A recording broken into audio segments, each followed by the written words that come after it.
Good evening. This is a joint workshop of the Town of Scarborough Town Council and Board of Education regarding the independent audit. It is December 17th, 2025, 6 p.m. We have a full council here, and we also have the chair of the school board. With that, I will turn it over to our town manager. Yeah, I'm simply here and I'll introduce the finance director, Norm Kildow, and I think he'll introduce the audit team. And this session is really about the independent audit being presented to the elected officials. So staff really serves in support to supply information to the audit team, and they're here to report their findings to you.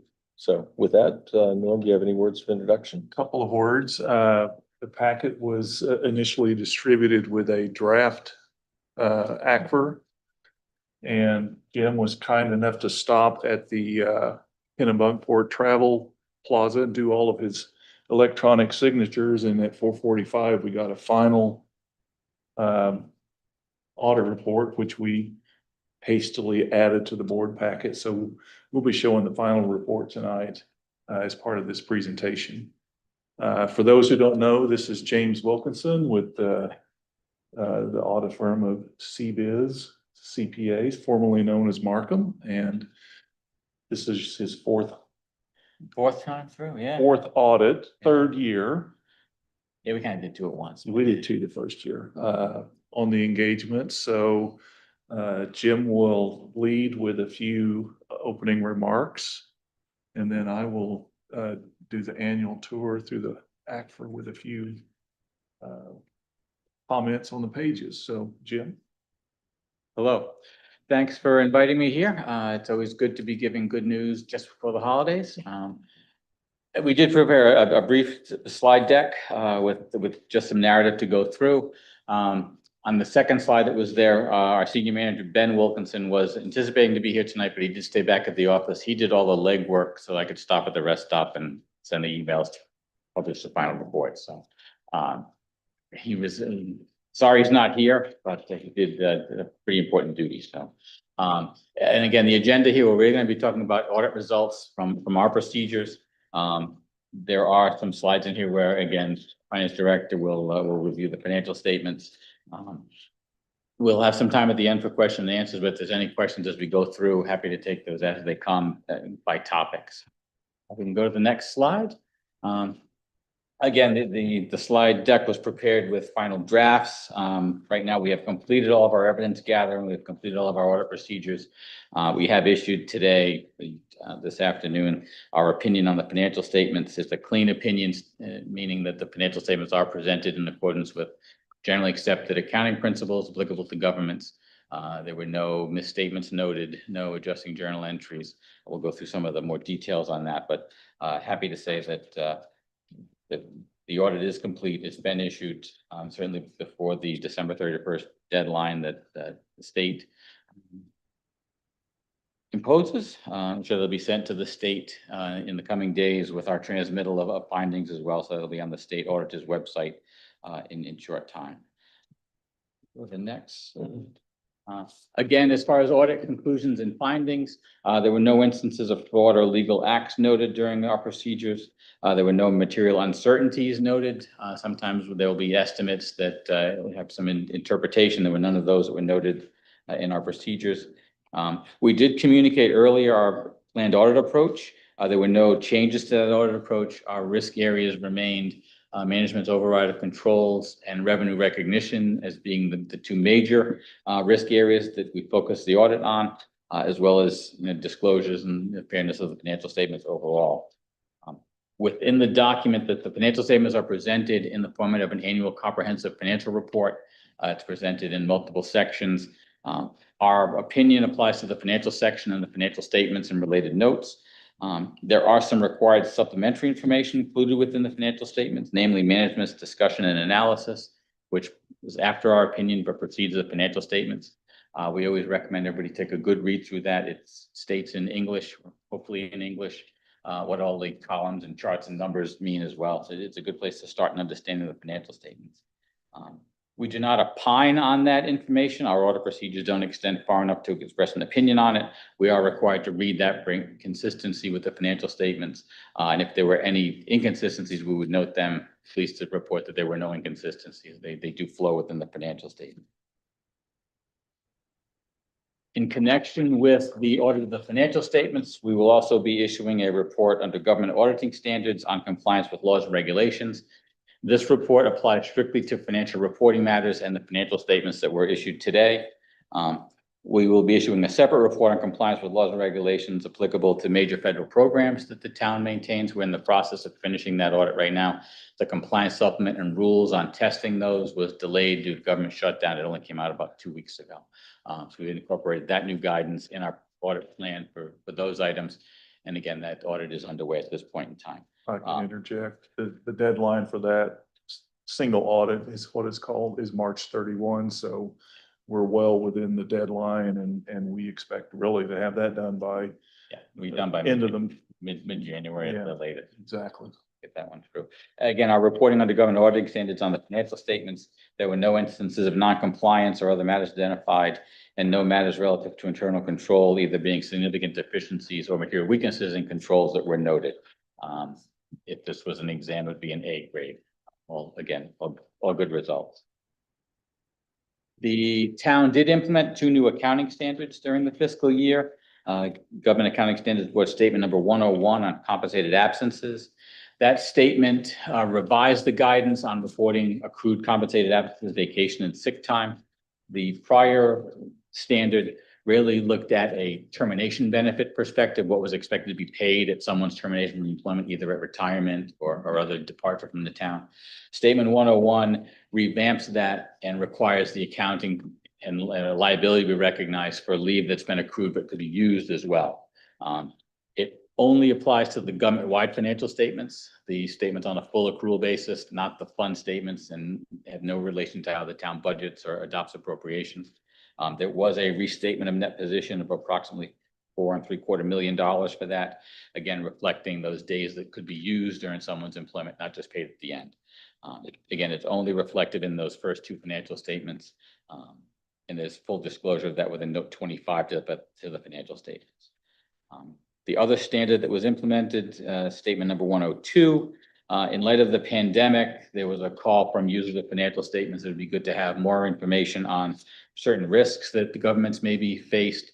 If there are risks that are imminent or expected to have significant impact, those are now required to be disclosed. That implementation of that standard had no impact on the financial statement, was nothing to disclose that met the criteria of a substantial financial impact that's imminent to any of the operations. We did not note any significant or unusual transactions during our audit of the financial statements. And there were no alternative accounting policies discussed with management that may provide for an alternative on how to account for items. They're very consistent from year to year. There were no changes of that nature that were considered. Also, in connection with our audit, we've issued today a communication that's required to be shared with governance of our audit clients. We're required to disclose certain things. It's a narrative. It's a 3 or 4 page document. There's a summary of that in this slide. There were no adjustments that we proposed to the financial statements that were accepted and recorded by management, nor were there any adjustments that were immaterial and were waived by management. Financial statements, again, included the trial balances and information that was provided by the town, and we did not make any changes to that as a result of our audit procedures. Regarding financial statement disclosures, the note disclosures, they are voluminous. If someone has trouble sleeping, pull out your copy of the ACFR, and in no time, I'm sure they'll be cured. We do believe that the disclosures are neutral, they're consistent from period to period, and they are clear in what they're communicating. We do consider notes 18, 19, and 20, which are disclosures regarding pension and the OPEB plans, to be particularly sensitive. Those estimates are based on discount rates and rates of return, mortality assumptions that are, again, worked with the actuary and town management. We have no questions or no reason to question those assumptions, but they are disclosed within that financial statement footnote that changes in those may, again, result in different outcomes in the future. We're not aware at this present time of the town publishing the financial statements within any other documents. Professional standards do require that if our opinion is going to be replicated in another document, we are required to read that again for consistency. If that comes up, we will certainly accommodate the town's request in a timely manner. We did not note any conflicts of interest or related party matters that were not previously disclosed. We had no disagreements with management regarding our audit procedures or accounting matters. We have no awareness of management consulting with other accountants on either the scope of the audit, the procedures that were to be applied in the audit, or any alternative accounting treatment for any transactions. We were not required to do any consultations on technical matters outside of our engagement team. Within our firm, we have certain subject matter experts that if questions come up or uncertainties arise in certain specific transactions, we have resources that will address those. None of those criteria met in this audit. There were no need to get anyone else involved within the firm or external to the firm to provide guidance. We did not discuss any specific issues with management prior to our retention to conduct the audit this year. Our retention as the auditor was not contingent on the treatment of any transaction or any audit scope matters that would have been restricted. And certainly when we can issue an audit report within 6 months of the fiscal year end, there were no significant difficulties encountered in performing the audit. We really want to thank everyone from the town who cooperated with us. I know our requests and our tests and pulling invoices and documents and stuff can be overbearing at times. That's kind of our reputation, I guess, but we did receive full cooperation. We were not restricted from any evidence that we requested to see. The explanations that were provided for transactions where we had questions were suitable and corroborated by other evidence.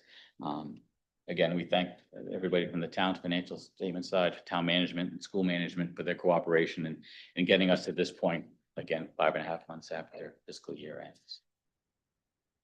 At this point, that kind of covers the audit results piece. If there are any specific questions on the audit matters, our audit scope, anything, I'd be happy to entertain those before turning it over to Norm to go through the couple hundred pages he has in his hands. All right. Give Liam a minute to, there we go. All right, as I previously mentioned, this is the final form, so thankfully we don't have to read draft subject to material change not for public on every page. So an overall comment, we've got divider pages throughout this document, and the photos on the divider pages come from the townwide photo contest conducted this summer. So I thank the participants in that for giving me a resource to include in our document that represents the town. Okay, next. So I first want to highlight in the transmittal letter, go to the bottom part of that page. There you go. We were an award-winning town, and you all have heard this before. Our last year's ACFR won the Certificate of Achievement and Excellence for Financial Reporting from the GFOA. We submit every year, 20 consecutive years now, and I plan to submit this again this year, and we fully expect to receive the award a 21st time.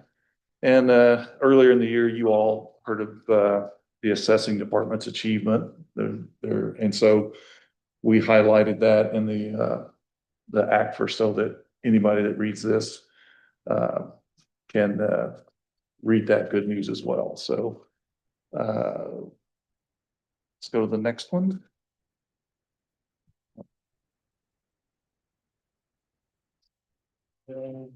There's our award. Go to the next one. Kind of off somehow. Did you see the page number? I thought I gave him PDF page number. Page 20. Mm-hmm. I think so. Yeah.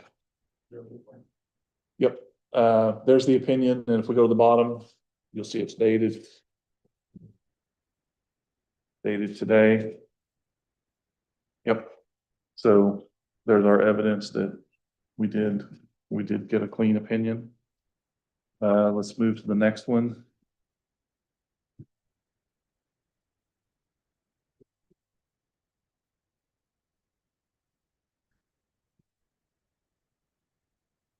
Go to PDF page 36.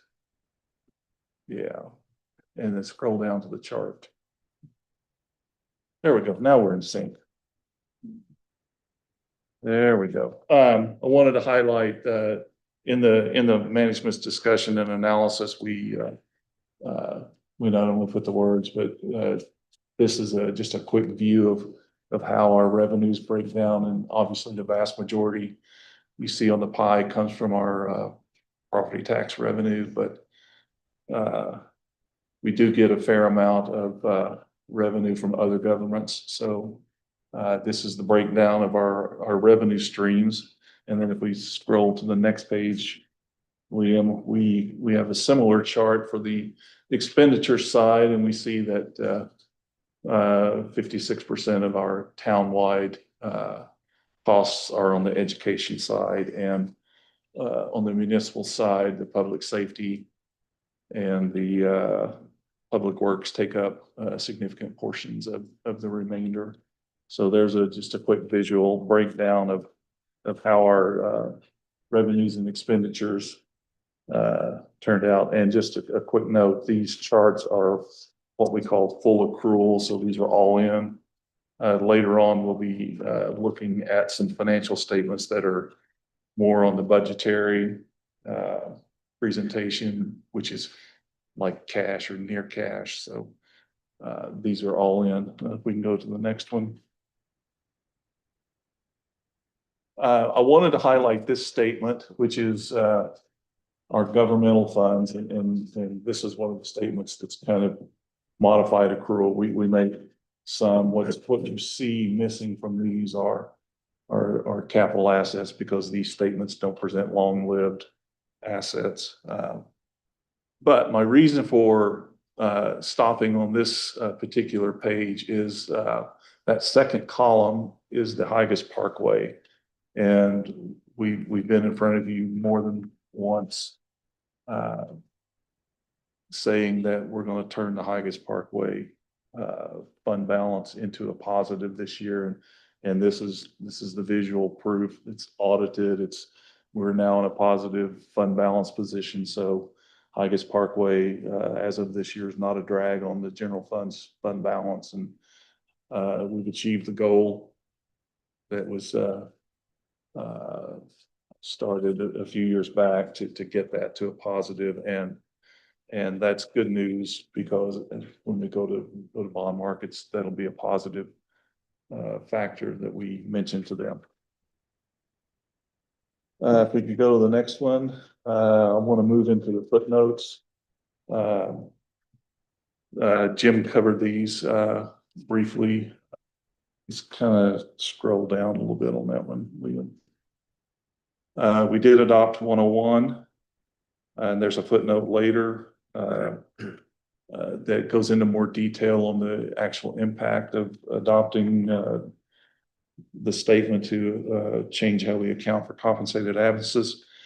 The risk disclosures, 102, as mentioned, had no impact. Just a little background on that. Entities that are typically impacted by that statement are airports. They lose a major airline and it's a significant portion of their revenue. That would be a disclosure. If we had one major employer in town and we lost that employer, that would be a disclosure under this rule.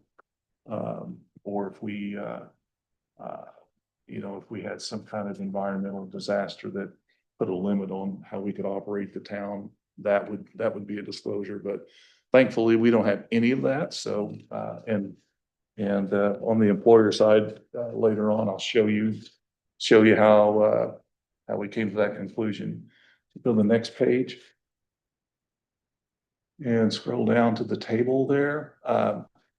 This outlines our our property tax, assessment. And, what I want to point out is that very bottom number through June 30th for the FY 25 assessment, we collected 99.3% of our property tax revenue. So we have a very good collection rate. And there's a table later on that will give you a 10-year history, and we're consistently above 99% collecting our assessment. You go to the next one. This footnote lists at June 30th the balances of our individual general obligation bond debt by the issue. And so now we're past November 1, so those numbers are even lower because we've made our scheduled debt service payment at November 1. So we're in the 71 million range presently. Let's go to that next page.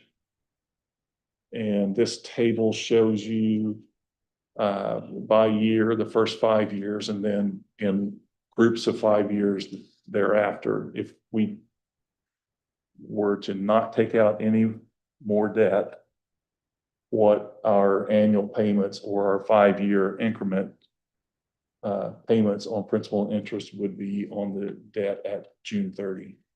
So this is just a peek into the future, but as we all know, we go to the bond market annually, so that changes every year. Let's go to the next page. This is one that a lot of people are interested in. This is our fund balance footnote, and this is where we classify the elements of our fund balance. We've got certain things that are non-spendable because we've already spent the cash to make an item in inventory.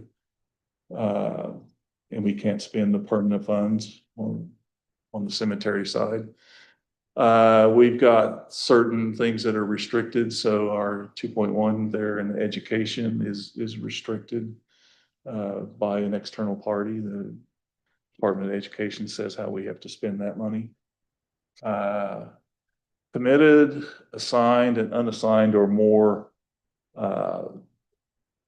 they're more management-driven classifications. So committed is for a specific purpose, like reserves, where council takes action and says we're going to set aside certain things in a reserve fund. And then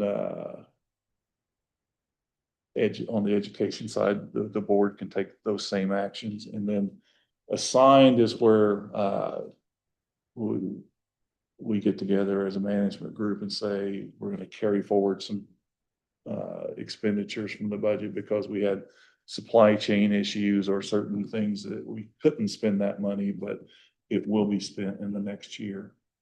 And then we finally get down to the unassigned, which is part of our fiscal policy, and the rating agencies look really hard at what balance you have there, and we're at 18.8 million, and I'll show a table later on that expresses that in a percentage and kind of the history on that. And if we go to the next one. I mentioned that we get together and do some assignments of the expenses that are carried forwards, or we reserve a piece of fund balance in case there's a long-term employee that takes a sick and vacation payout when they retire. Those types of things are what go in there, and that's the detail on the 2.5 million on the previous scheduling. Next.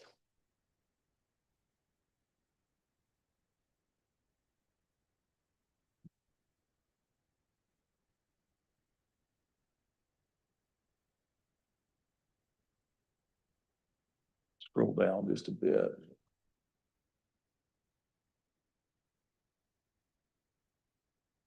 Yeah, I was skipping over all this, so yeah. Yeah. Nobody wants to hear about OPEB or pension liabilities and discount rates and actuarial tables. And I don't even like talking about it, but I have to do it. Okay, so this is, part of our required supplemental information. This is where we do our budget to actual, and this is on a budgetary basis. And we exceeded our budget on revenues by 1.4 million this year. And if we scroll down a little bit, we see that, our operating expenditures, we exceeded budget by 2.7, but we had some other financing sources down there at the bottom of transfers in and premium on bond issue and the like, and all that to get down to the bottom. We were almost break even. We budgeted break even, and we $100,000. So we did pretty well from the budget basis, in my opinion. Next.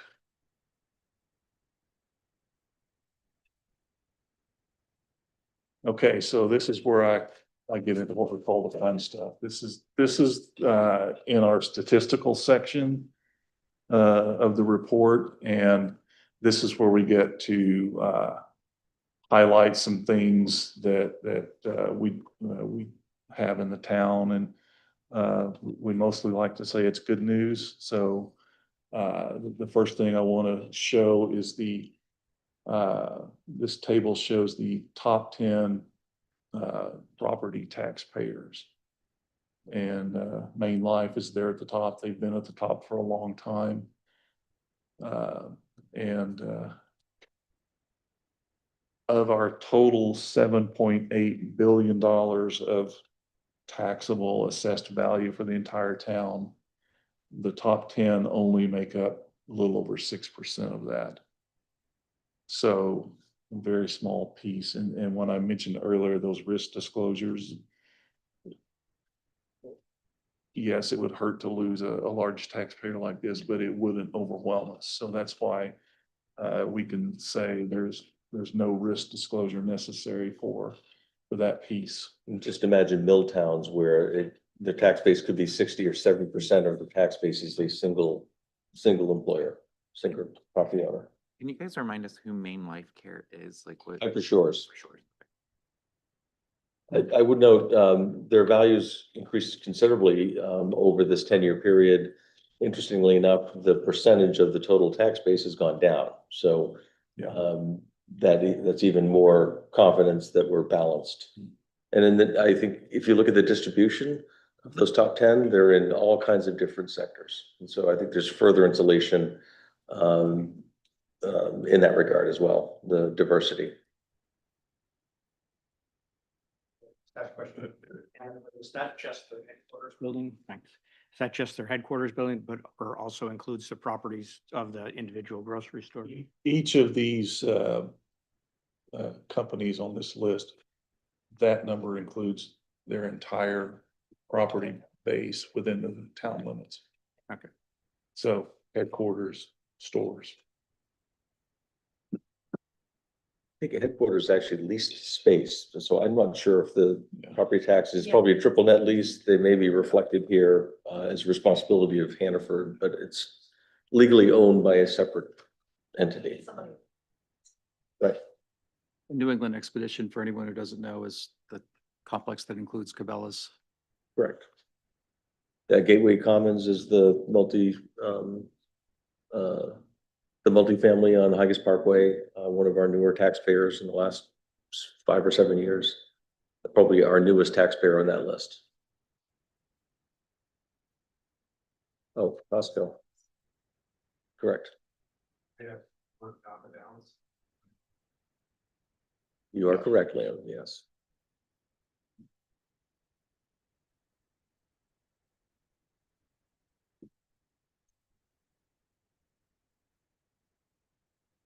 I mean, Liam makes an excellent point. I think there's 5 of the top 10 that have probably been new in the last 7 years. It feels diverse and stable. Like these all feel like stable. And growing, right?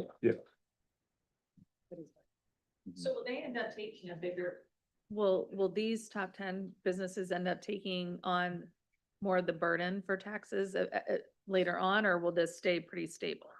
Can we expect that that these top 10 businesses will only make up about 6.3%? Typically not. I mean, what we've seen in revaluations is residential properties have appreciated at a higher rate than commercial. Though these top taxpayers are all commercial or industrial. As a class of properties, they only represent about 22% of our tax base in total. So I think residential is likely to, unless we do a lot more and start to increase that overall base, that will certainly show some benefits to residential taxpayers.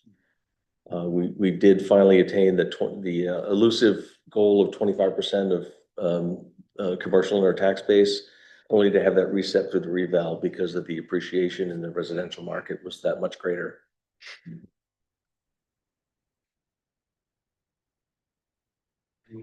Let's go to the next one, yeah.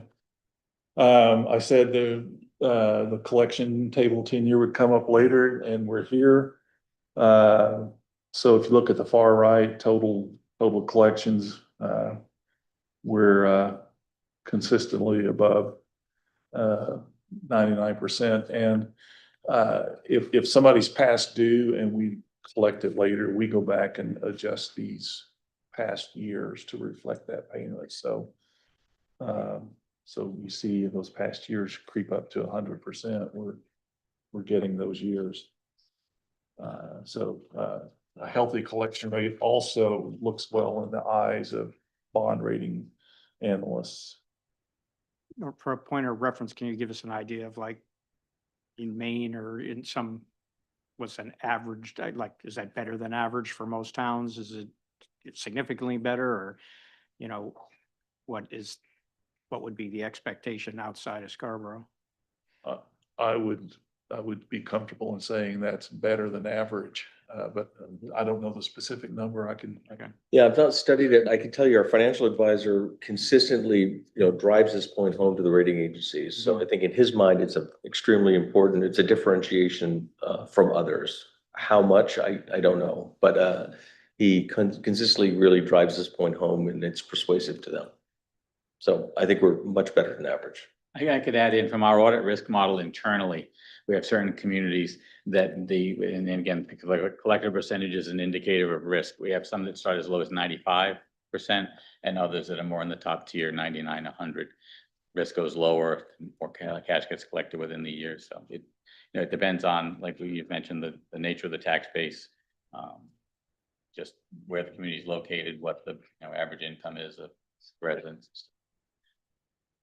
You might recall the pie chart Norm showed earlier on that showed our predominance, reliance on property taxes. That's why this collection rate is so important. Even a percent change can make a noticeable change. Next one, please. So I always like to cover this table every year. The state of Maine is hopefully we all know, has a statutory debt limit. And this table goes through the calculation. There's 4 components to it. We don't have an airport or the sewer district, a separate entity, so it doesn't apply to us. And so we are well within the state legal debt margin of 15% of state value. We've got $1 billion of debt capacity if we wanted to get foolish and do something really stupid, but we would not do that. That would not be prudent. We might have a going concern issue of our auditor, but that we're well. And then the second half of this table is the legal debt margin that we impose upon ourselves by a charter.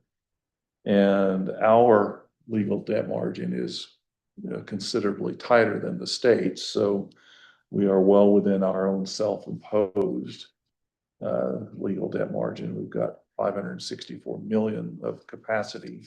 Could you briefly speak to what goes into that number? And what's behind that calculation? The biggest number to start with is our assessed value. So whenever we have a townwide revaluation that we increase the valuation, then that's going to increase our debt margin available. And then what goes into it is our general obligation bonds is the debt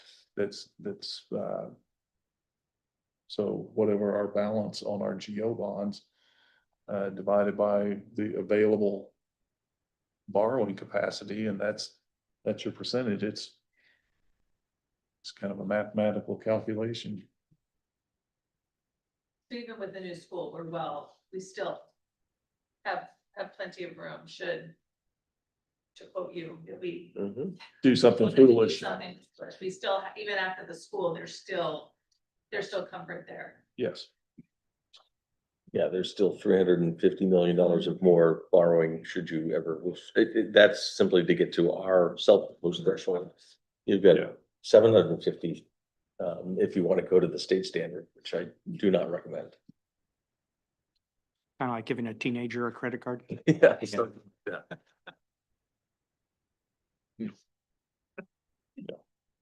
Are we on the next one yet? Yeah. Okay, so this chart, I wanted to just kind of point out. I showed you the footnote where we have our annual debt service payments out into the future. This is a historical look at how much we pay each year in the form of debt service, principal on the GO bonds, interest. And it calculates a percentage of our general fund total expenses. And for fiscal 25, we were at 8.23. We kind of have a self-imposed, we try not to get over 15%. That's a GFOA best practice as well. We see in historical terms that in 2019, we were at a high of 12.79, but we've been steadily declining over those years. And 8.23, we're in very good shape on our debt service as a percent of our total expenditures for the general fund. And again, this is a ratio that ratings analysts really like to look at as well. Yeah, with the school projects, we can expect over the next 3 years, that number will be creeping back up into that 12% range. It's an important point, I think, just to make, based on this chart, is that, you know, give or take, we've been carrying about $100 million up or down of debt. And what's important about that is we've structurally built in the debt service to our in our budget. And so long as we stay within that margin, of course, it'd be great to retire it all, but we have a growing town that we need to invest in. If we can stay within that margin, we can really shave any big peaks and valleys on tax rate impact. And so that's one thing that differentiates us. And I'll just look to our neighbors in Cape Elizabeth. They, as a matter of course, have very little debt. That's just how they've chosen to function. There's going to be a huge shock to their system because they just approved a massive school project and they don't structurally have that built in. So that correction is really painful for them and will be for the duration of the bonds.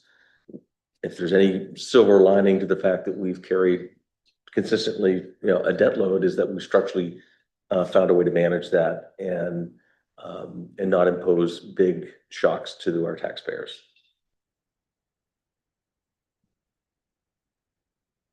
Next one, please.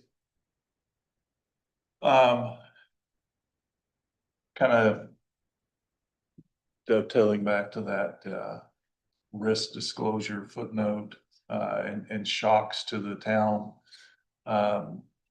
This is our list of the 10 largest employers in the town. Some of those are estimates. We get this data from Scarborough, from Sedco. And A few of those are estimates, but they're not significantly different than the past. Couple of things to note, if you look at, last year's act for our number of employees is higher. In that number, we included the call company per diem firefighters, and those numbers are dwindling. So they're not part of the, I call it the core operations of the town. And so we're down on those, but everything else we're up in the areas that we expected and budgeted. So like our ambulance and we're still the largest employer in town. Hannaford is number 2 unless we can get a better number than that. And I will also point down to the bottom of that table, coming in new this year, number 10 is Costco. And Just clarify, that's school and town. Yes. Just you are correct. Thank you for that. School and town. Norm, on this list, who doesn't pay taxes? Maine Health, US Postal, and then what's the Morrison Center? Is that a nonprofit as well? They are nonprofit, but I believe they pay tax. Okay. Yeah. Yeah.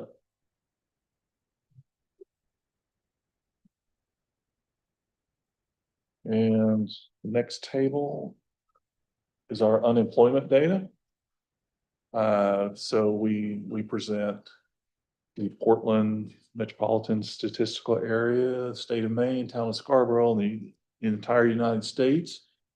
And every piece of data that relates to Maine is far better than the total United States, and town of Scarborough is below the state and the Portland statistical area. So from an employment standpoint, we're very strong. Tells a good story. Go to the next one.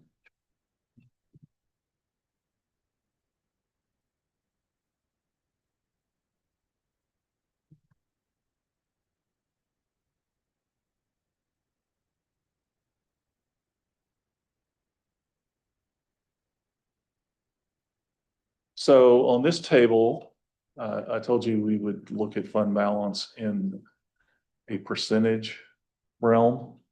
The top half of the table includes, we start with all 3 components of those, what I call management driven pieces of fund balance. And our fiscal policy says we compare our fund balance to the prior year's budgeted expenditures. And last year, you all remember, we changed to the aspirational goal of 16.67, but that's on unassigned. We took the other calculation out of the fiscal policy. But this is still good information. If we look at all 3 components, we're at a 17.84%. If we take out the committed and just merely look at assigned and unassigned, we're still at 17.35. And then the most important one, the bottom one, which fits our fiscal policy, we're at 16.19%. So we're almost at our aspirational goal. And I will add a caveat to that comment. What I like to say, the easy part is behind us. We've collected the HIGAS advance, which was the big drag. So that's all back in unassigned fund balance. So going forward, improvements to fund balance are going to be budgetary performance driven. But that's not to say that 16.19% is not a really good rate for fund balance. It's very healthy, very strong, and will look well in the eyes of the ratings analysts when we go for the next bond rating.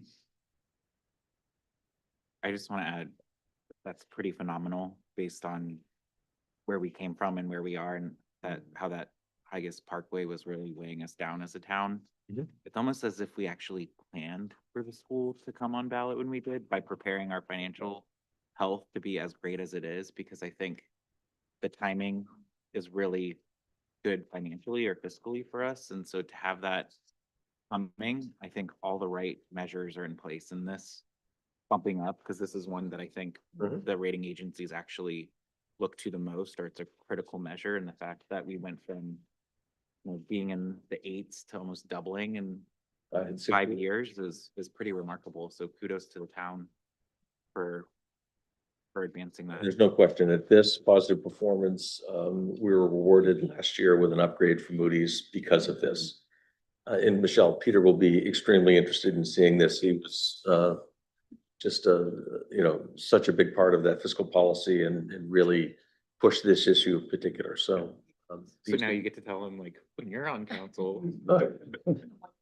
Look what I did. Yeah. Right? Yeah. Take full credit for it. In a month. Yeah.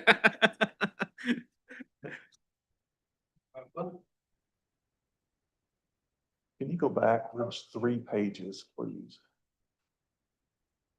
It's the public education data. Backward, yeah. Table 21, if that helps. 21. There you go. There you go. In our statistical section, we also include this one hasn't been in the act for very long. When we're doing bond issues and we have to do statistical data for the offering documents, if I can point to the annual report and say, well, go get it there, it's in there. It makes life a lot easier, but this is also good data to put out to the public as well. And this just breaks down the enrollment data in our various schools. And you see the footnote there. This is as of October 1. So. And of course, it includes the 30 portable classrooms that are currently in service. Yeah. And if we can scroll down the page just a slight bit, up too far, there we go. And so there's the more summarized version by grade category. And then the totals out there on the right. So 2,860 total students in the school system. Just a point to make on this, it's just interesting over this 10-year look, we've actually lost student population, about 100 kids. So this says, which seems counterintuitive with what's happening around us. But it's true. And I think it has to do with the mix and the type of housing that's being built.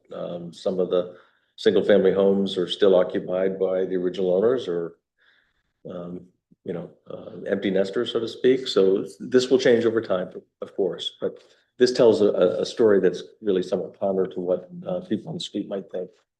And it was a big issue for the school discussion because intuitively people were thinking what's happening in our town is what's driving our costs. Well, it's several decades of not investing in putting in portable classrooms to put out fires was really the problem. Yeah, I think that's the thing to really think why we say our enrollment has essentially stayed pretty steady, and we know that this big group, or we're expecting a big population to come. But really the end game of it is that there hasn't been an investment in the infrastructure for many years. And so those portables, when you see the capacity with portable use, we're really relying heavily on temporary solutions to be able to have space for our kids. Otherwise, we wouldn't have it. So the last one, please. Yes, the last one. This is the report that Jim mentioned earlier, the auditor's report over internal controls, and we're really proud of this because having good internal controls in place over financial reporting means that we can meet our mission to you in the town, that we can give you timely and reliable financial information so that you, management, citizens can make informed decisions. So we're really proud that there are no findings, no internal control findings. And it speaks to my staff, and she's sitting right behind me. Donna is in the audience. She's still here. Or did she go home? She's still smiling. Kate is a valued team member.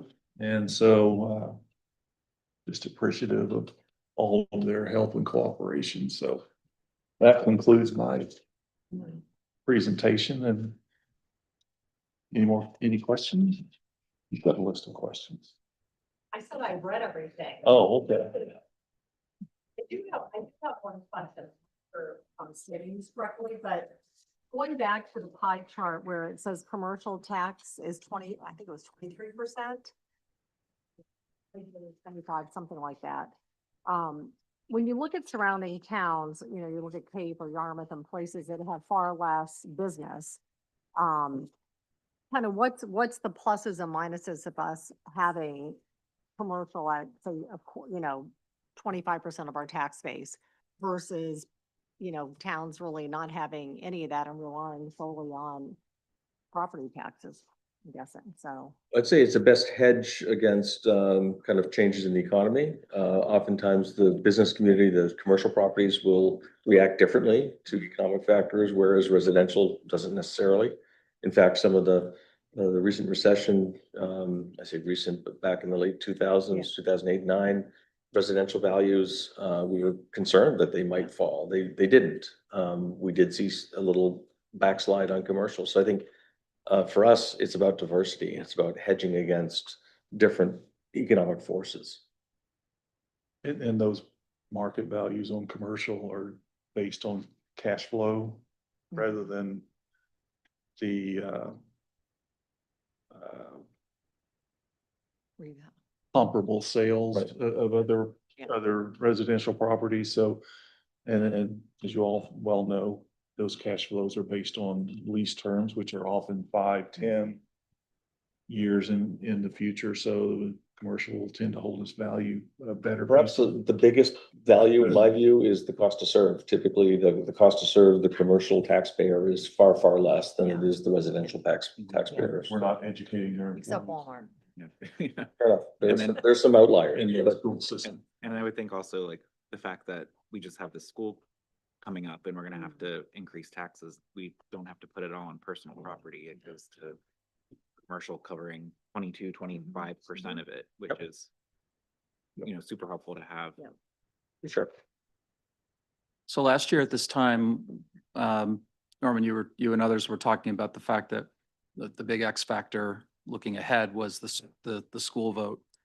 Obviously that's baked in now. Is there anything that you are thinking about that's a key variable or question mark going forward in terms of the local or macro economy? Not to turn you into the Fed or anything, but just curious about how you're thinking about things. So what we're thinking about now is actually doing the bond issues and funding what the voters have told us they want. So what gets baked into that is actually monitoring the Fed and the bond markets and trying to make sure we I hate to say time the market, but there's a right time to go to the market, and it's there's a lot of factors that go into it, and you know, my valued team member back there is going to tell me when she's going to need money to pay construction costs and the like, and we're going to put that into a bond issue and come forward and say, now's the time to go because we've got contractors we have to pay, and we'll look at that and we'll go, okay, what are the conditions? And we will do a bit of timing in that we've got like a 60 to 90 day window where we can say that's the best time to sell those bonds. And we'll be working closely with Joe Couture and factoring in all of his advice. So that's the big thing ahead of us. Yeah, I would echo. I think we need to focus our attention over the next 36 months on really executing well on the school project. What's on my mind is really an outgrowth of all the investments this council's made over the last 3 or 4 years in terms of all the plans. 2 years ago, I didn't have an appreciation for the vulnerability of some of our infrastructure and the dollar signs associated with that. Beyond that, there's all sorts of other investments that these plans point to, and so there'll be choices, and this will be a discussion that you're actively involved with. Most of those discussions will have voter approval as well. So I think that's what I'm looking at. Let's focus on the project that got approved and do it well. But let's be mindful of other investments that this community's told us they want.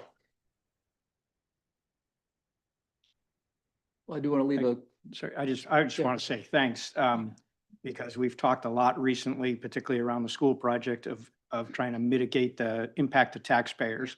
And this is one I think that kind of flies under the radar for everything we've talked about, in that by really achieving this financial health and the actual tangible outcome of being able to improve our credit rating, go to market for a lower rate.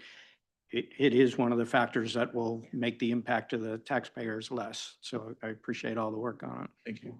And if I could leave one comment, we didn't deliver the ACFR in record time like we did last year, but we're still on time. Tomorrow I will file this with an electronic agency called Emma, where people who issue bonds in the bond market file their annual reports. That deadline is 12/31, so we'll be well ahead of that. Jim mentioned we'll file with the state before 12/31. And then our single audit in January, well ahead of March 31. So hitting all these deadlines is very important to investors, because they see that you can get your financial information out to the public in a timely fashion. In addition, first thing in the morning, this will be available on our website. Yes. We'll have it up. Great, nice job. yeah, thank you so much for the presentation Yeah. and all the work. Thanks to all the staff. Thank you. Good. For making it, yeah, digestible and user friendly. Oh, thank you. Thank you, Shannon, for joining us. For having me. All right. We'll take a brief break, about 5 minutes before we start our business meeting.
Good evening and welcome to the Town of Scarborough Town Council meeting for Wednesday, December 17th, 2025. Could you please join me for the Pledge of Allegiance?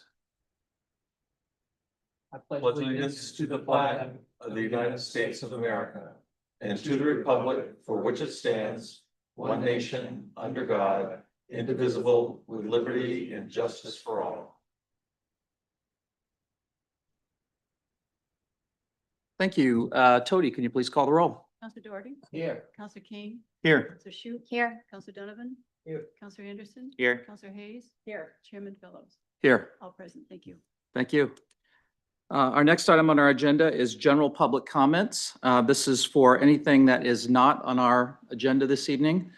As always, I just ask that you please state your name, address, and keep your comments to 3 minutes or less. Thank you.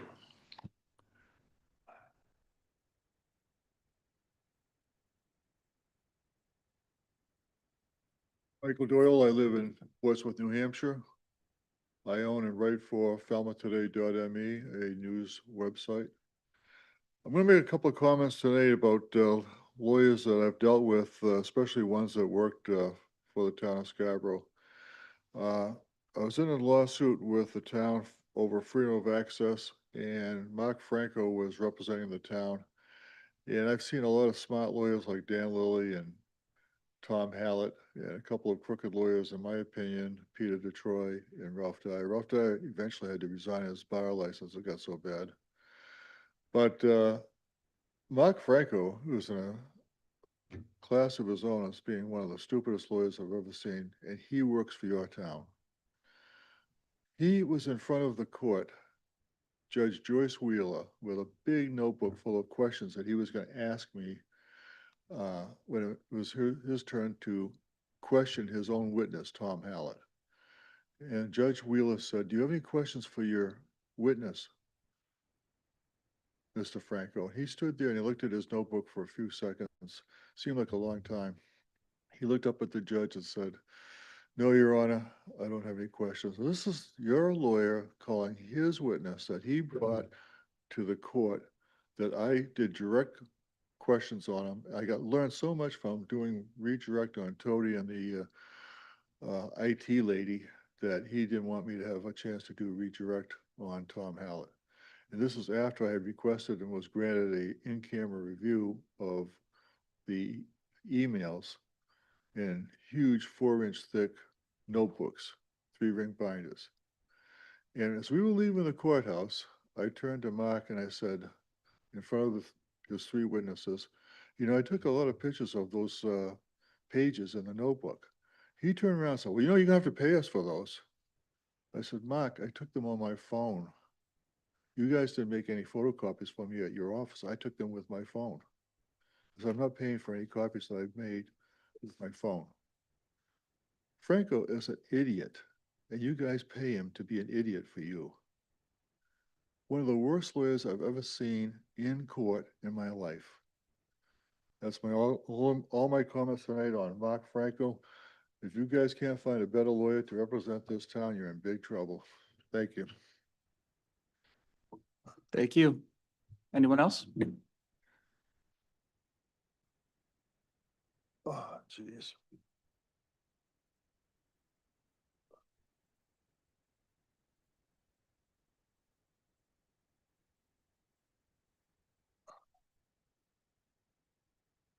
Next.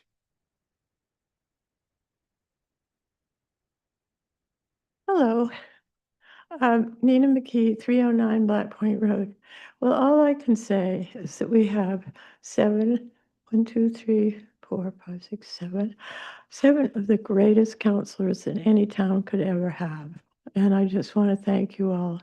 To think that 7 people are represented, plus of course the city manager and the staff for sure. But just think of what you all are doing for almost 24,000 people, you know, and look at all the response here in the room. Hopefully there's more up in the air, but I just wanted to thank you with all my heart. But I have a couple of things. One is I'm hoping, and I know that Councillor Anderson is really on this. I hope something can be done about 1829 because it is so not right. It's so not right. And we in this town have said time and time again that we're concerned about growth. Well, that bill is absolutely antithesis of growth. And also the home rule is just, it's ridiculous that this would even go by. So I know you'll be on it. The second thing is, I just so sad because this is my last time before an operation on my knee. So if I don't appear until maybe April, no, February, I hope, I will miss you. And if I can figure out how to get up in the sky, I will, I will tune in. But I want to thank you and wish everyone a very, very Merry Christmas. And you know, it's so delightful to drive in here in this absolute wonderland of light. It's absolutely beautiful. So keep on, keep on, keep on. And because it's tough sometimes and you do a wonderful, wonderful job. And we're so lucky. So thank you and Merry, Merry Christmas. Merry Christmas to you. Thank you. Same to you. Hello, my name is Chris Kuka. I live at 3 Spruce Circle. I've lived there for 38 years. I want to thank you belatedly for implementing policies to bar participation of our police force with ICE. And as you know, LD 1971 is now going into law, thankfully, begrudgingly on the part of Governor Mills. I would ask you if you could examine it and compare it to the policy that you've implemented here in Scarborough. Unfortunately, LD 1971 isn't going into effect until next summer. There's no reason why we can't implement any pieces that we are not currently have in place and get that going way before the state's implementation date. There's nothing that stops us from doing it. And it's also a good time to look at the sort of subtleties of how we can police our community equitably without racial profiling, without, again, calling anyone if someone doesn't speak English, things like that. So please, you've done a great job, and this is a great opportunity to enhance the quality of our community. Thank you. Thank you.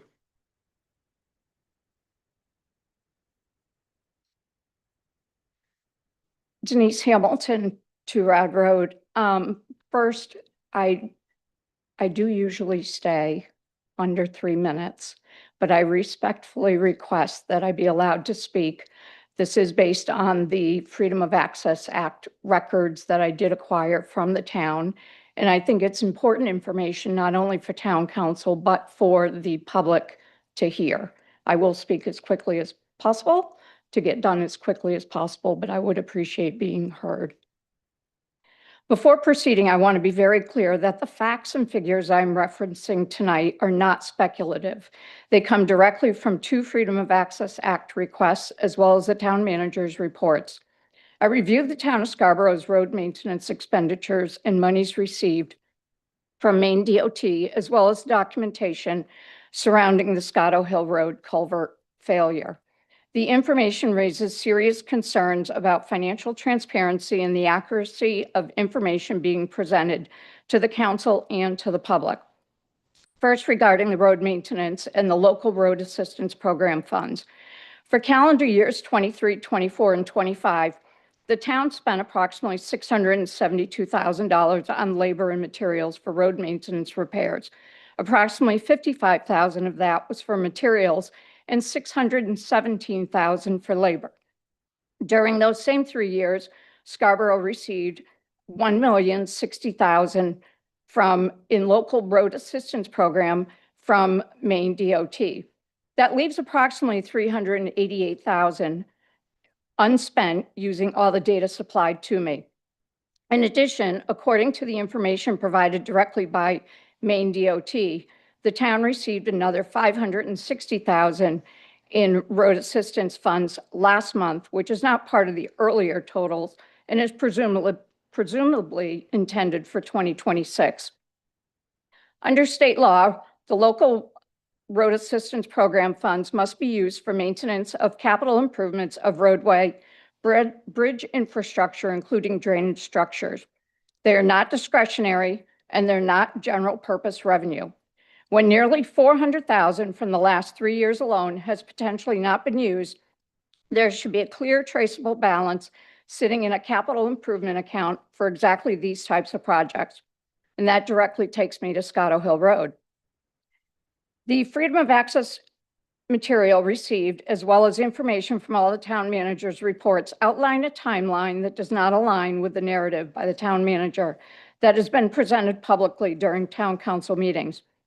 On June 4th, just 1 week after the failure and road shutdown, the town manager reported an engineering inspection with a rough repair estimate of 500,000 to 1 million. No inspection report or documentation. June 18th, reported as a complete culvert failure with both repair options and a potential permanent road closure being evaluated. On July 16th, town manager reported receiving an 825,000 repair estimate and 200,000 restoration closure. These documented figures and site layout plan for replacement were included in the response. September 3rd, the manager reported that the town was applying for a grant, although the records show that the document gathering for the application had already been in process for several months, with a letter of intent sent in June and outside help acquired in July to pull together everything required for the proposal, which was ahead of the September 4th deadline, 24 hours later. October 1st, the town manager reported that the conventional repair estimate has now increased to over $2 million. Yet in more than 130 pages of records, there's no engineering report, no consultant memo, no cost analysis, and no documentation to support this more than doubling of the previously reported estimate. Only a budget options spreadsheet that doesn't indicate who created it and where the numbers came from. Meanwhile, the closure and restoration estimate still remained at 200,000 on the town manager report, but is 711,000 in some documentation provided, of which 562,000 is requested by grant. Yet other documents have a much lower number. Makes following this very confusing in what are the real numbers to be considered. This unexplained jump from a documented 825,000 repair estimate to an undocumented 2 million claim raises serious questions, especially when the new number is being used to portray permanent closure as the realistic choice. I do want to commend Councilors Anderson, Kane, and Doherty for at least suggesting repair options when up to that point, the only narrative presented to the public was that options were being evaluated, despite no documentation other than a single bid until recently, showing that those evaluated repair options actually were. There appear to be grant opportunities to replace, yet these haven't been pursued as aggressively as the grant to close the road. When you combine this with the nearly 400,000 in potentially unused road assistance funds from the last 3 years, funds that are legally restricted to road, bridge, and drainage, it becomes even more concerning. Projects like a failed culvert on a public road are precisely what the funds are designed to support. Before telling the public that the repair is too expensive, the town must clearly demonstrate where the fund money has gone and why those funds were not reserved for the very issue. Scarborough residents expect responsible financial management and transparent decision-making. At this point, it is clear that the town council has only been presented with the information contained in the town manager's report at council meetings, because the FOAA documents show no written communication at all between town staff and the council regarding this issue. When the council is relying solely on those reports, and when the cost information within them changes dramatically without complete supporting documentation, it becomes impossible for residents and even for elected officials to evaluate the situation accurately. I urge the council to request full clarity of the fund balances and to obtain the complete documented basis for the Scotto Hill Road estimates before any final decisions are made.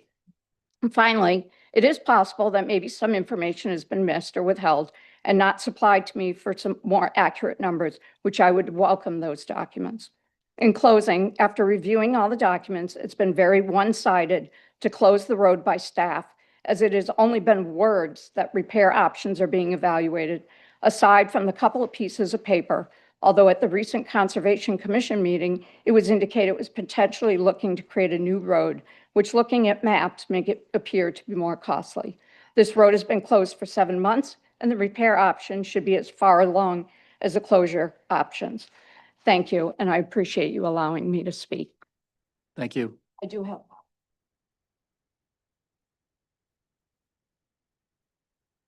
Next, please.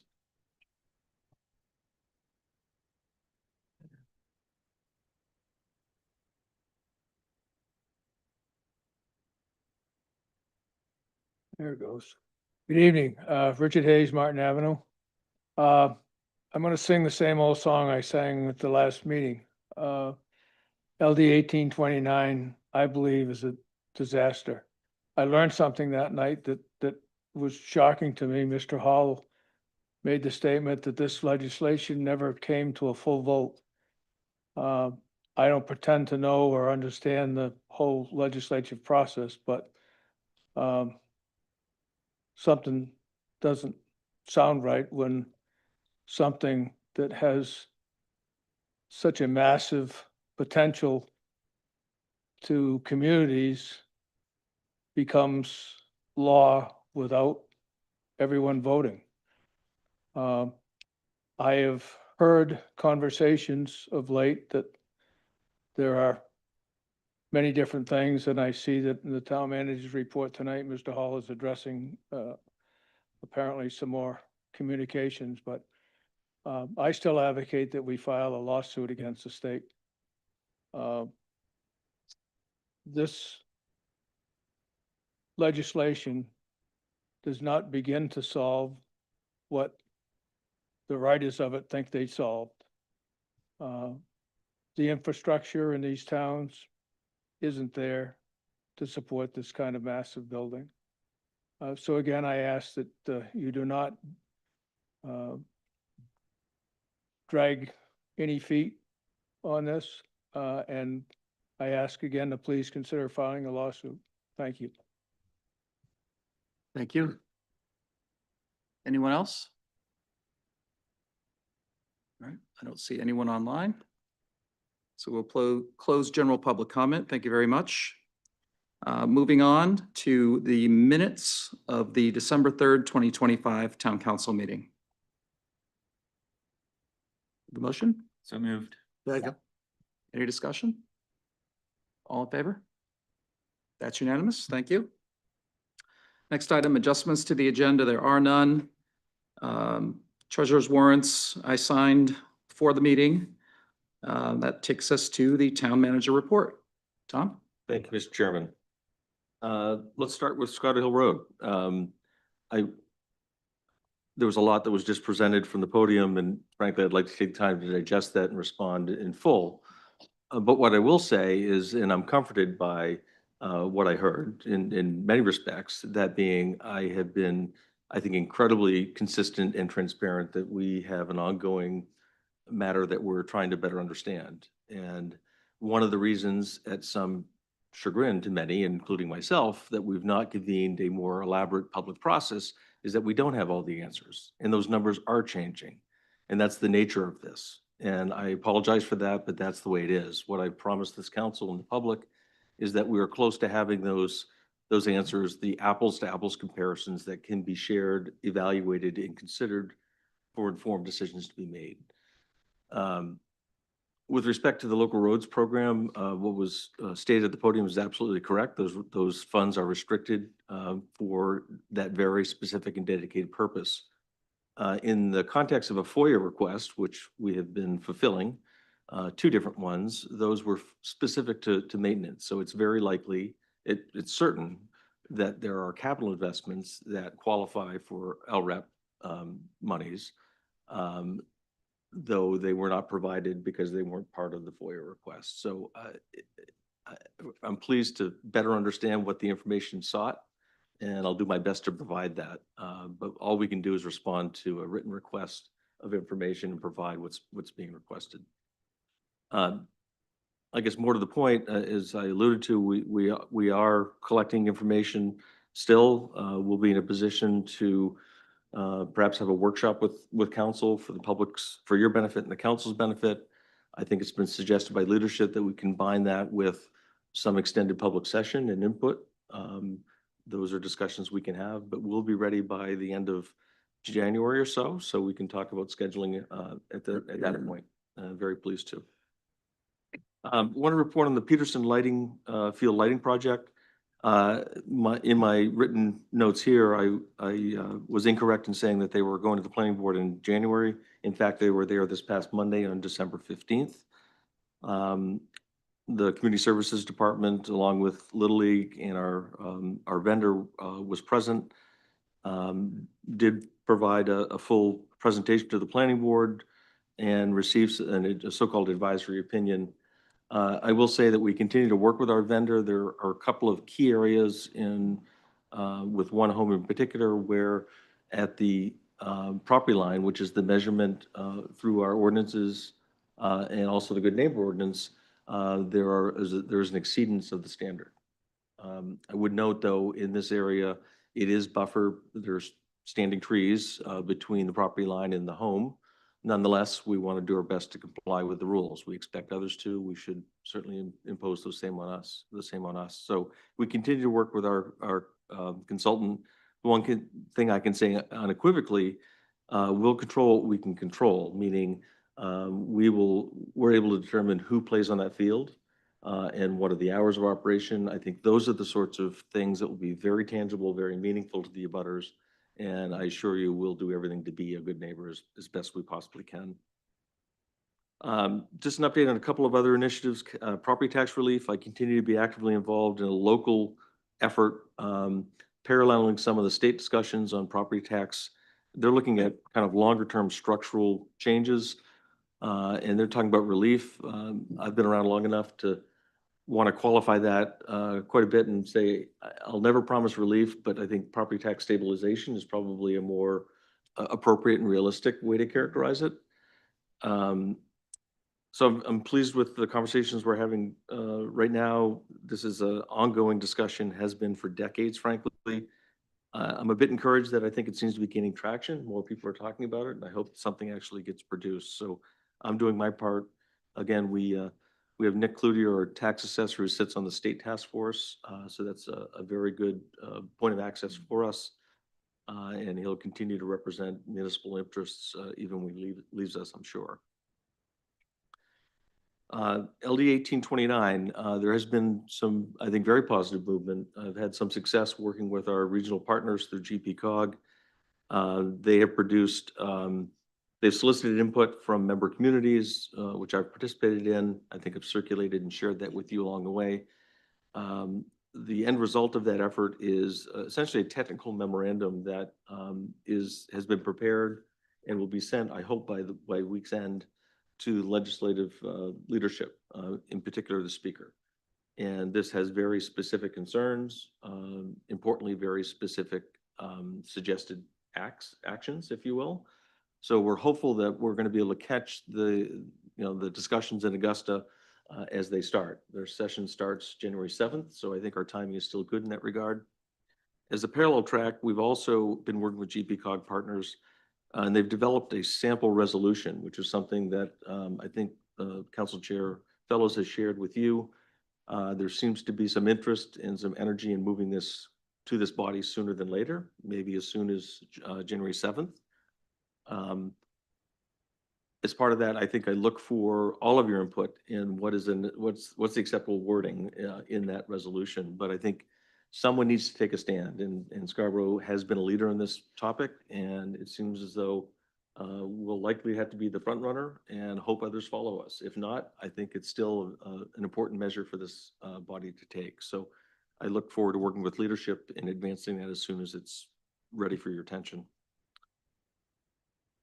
I want to report on a build grant that we applied last year this time. This was done in cooperation with the folks at the Downs. They provided some technical support. And this was a US DOT grant. It was very competitive. We were not successful. We were able, however, to have a debrief meeting just last week and learn a bit more about our competition and frankly, how we stacked up. just the, in big picture, there were 815 applications nationwide, only 30 awarded. And those 30 awarded were over 27 states. Of the 30, 23 were for construction projects, 7 were planning efforts. So it's highly, highly competitive.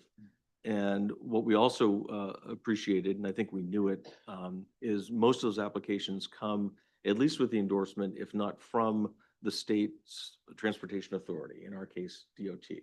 In fact, DOT submitted 3 grants in the same funding cycle as us. And as you might expect, they have a lot more resources, and I think they were frankly better prepared. And in all honesty, we did our very best to put together a very complicated application in a short amount of time. There were 8 rating criterion, 2 of which we scored well on. The other 6 we were in the so-called medium category. And the feedback we received is you need much more data to support each of those to score better. And really the biggest takeaway is that we need MDOT as a sponsor or a partner. As I said, they have 3 going in this next funding cycle. That's the end of February. And they don't have appetite or ability to partner with us this year. Our position is that it'd be a fool's errand for us to kind of mail in another application. I don't think it's insulting to it's a waste of their time and ours. I think our goal is to kind of redouble our efforts to find good partnerships and come with the strongest possible application next year at this time. We do have a memorandum I'll circulate that has more of the particulars for your benefit, and we'll be sharing this information with the Downs team as well, just so they're aware of what happened and what the future looks like. Tom, was that our first attempt? It was. This was yes, it was. Yeah. Yes, it was. A couple other things that weren't on my list here, but I just thought I'd report on. What I had been called the Gorham Connector 2.0 has been rebranded, I think appropriately so. It's now called Portland West, and it's an effort led by MDOT to really take a huge step back and kind of reevaluate. That process has kicked off. I know the town engineer and town planner have had at least an initial discussion with Joyce Taylor, who is the deputy commissioner leading this effort. GPCOG is certainly going to be a very active participant in this process, and so we're back at it. I believe there's efforts underway to have Joyce Taylor herself come to the next transportation meeting in January, and that bodes well. I think that tells me that they recognize that Scarborough is a major player in this conversation, and they're starting with us. So I'm very pleased with this getting some life back into it. The problems have certainly not gone away. They've only worsened, frankly, in North Scarborough. I suspect you heard some of that last night. A lot about it. 2 other things, if you'll just bear with me. We are actively involved in a recruitment process for a new tax assessor. That closing of that recruitment is this coming weekend. Not surprisingly, there's just a handful of applicants. It's a unique position, specialized. Some folks that appear to be well qualified. This position, I mention it here because it's one of the few positions by town charter and statute, frankly, that the municipal officials, meaning the town council, actually appoints. And so the way I've handled this in the past, unfortunately, I've had the occasion to go through this process 4 or 5 times during my tenure here, is that we run our normal recruitment process. I have always invited a member of council. Council Chair Fellows has agreed to be part of the interview panel to make sure he's someone on council is fully engaged in that process. And then the recommendation of that process will come back to you for your consideration as a body. We're very hopeful to make a fairly quick turnaround on this by the end of January, I think is a reasonable expectation at this point. In the meantime, at your next meeting, I will have an appointment for your consideration to appoint Sue Russo, who's a longtime deputy assessor, to serve in that capacity in the interim. And lastly, some fun stuff. I was able to participate with community services. We've long held a really important program for our community, and we help get letters to Santa. And our part is making sure they get from here to the North Pole. This year we had 637 letters, record number. Just very pleased to have been part of that. And lastly, I just want to remind you, Town Hall will be closed on Christmas Day and of course, New Year's Day. And lastly, I just want to have Liam just make mention, we did get results for a community survey. And just, he can just give a little hint at what's next to come. So the survey, again, just for some history here, this is now our third survey. We've did initial community survey in 2021, another one in 2023, and this is our third in 2025. The results were received on Friday. I disseminated that to senior staff, and the town council is now posted on the town's website. The report will be presented in a workshop on January 7th, so at your next meeting by the consultant. There are 624 surveys received, which again, there's a 600 threshold that they need to capture for a statistically valid survey. And then we also, as we've done the last 2 times, we've run a parallel process where anyone who wasn't selected for the random sample could also participate. There are 309 surveys submitted through December 12th. We kept that open through the 15th with our last newsletter. So I'd expect that will be, again, a separate data set. Historically, those figures haven't trended. They've been within a few percentage points for the most part of the statistically valid survey, but this certainly, I think, is a larger sample size than we've had in the last few surveys. So pretty well received. Doing a cursory review of it, we continue to be a very impressive community in many, many respects. I don't think there are any surprises on what some of our challenges are. If anything, those have been highlighted for us once again. But I think particularly with regard to some of our essential services and our staff, we continue to be, I think, for instance, the one that always stands out is the customer service received from employees, and we're 49 percentage points higher than the national average. So we're over 90% satisfaction. So things to be really proud of. Yep, thanks. Thank you. Bill, for questions? Thank you. Yeah, and we'll open up for any clarifying questions. Just noting that, at least a couple of these items, kind of hot button items like Scotto Hill Road and LD 1829 will be on our agenda going forward, both as agenda items and workshop and public process. So probably not the best venue right now to have an open-ended conversation, but any kind of clarifying questions for Tom? Yep. Thanks, Corey. Just for Tom, your first bullet under LD 1829 is a positive interaction with the speaker. Yes.